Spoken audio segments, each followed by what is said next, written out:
shalay iyo maantaba Muqdisho iyo qaybo kale oo ka mid ah gobolada dalka ay ka socdeen dibadbaxyo waxaa maanta kulan degdeg ah oo ka dhacay xarunta maamulka gobolka Banaadir isugu yimaadeen wasiirka wasaaradda waxbarashada, wasiir dowlaha wasaaradda iyo bahda daladaha waxbarashada waxayna shirkoodii kaga hadlayeen dibadbaxyada ka socda Muqdisho iyo qaybo ka mid ah gobolada dalka ay dhigayaan kumanaan arday oo ka careysan in dib loogu celiyo imtixaankii shahaadiga oo saddexdii maalin ee la soo dhaafay ay ardaydaasi galayeen.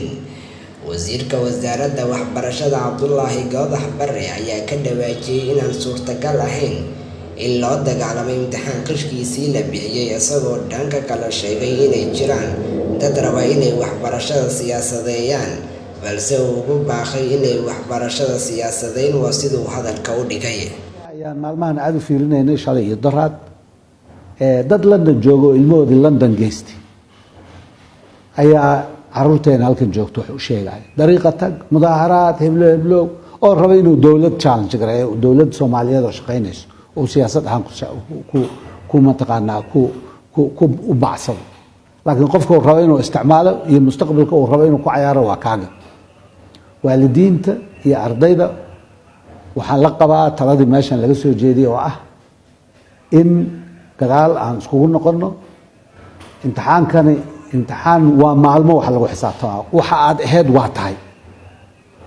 da arday wanaagsaneed ahayd waa tahay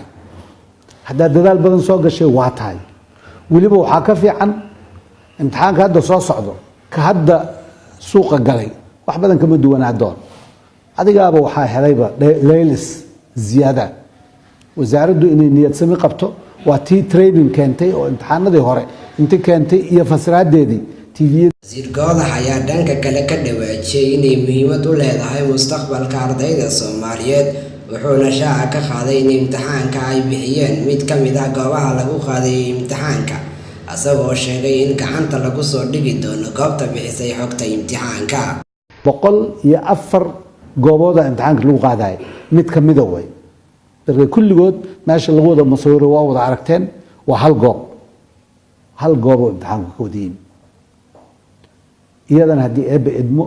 waxa weeye mataqaanaa gacantaan kusoo dhigi doona haddii ilaahay yiraahdo.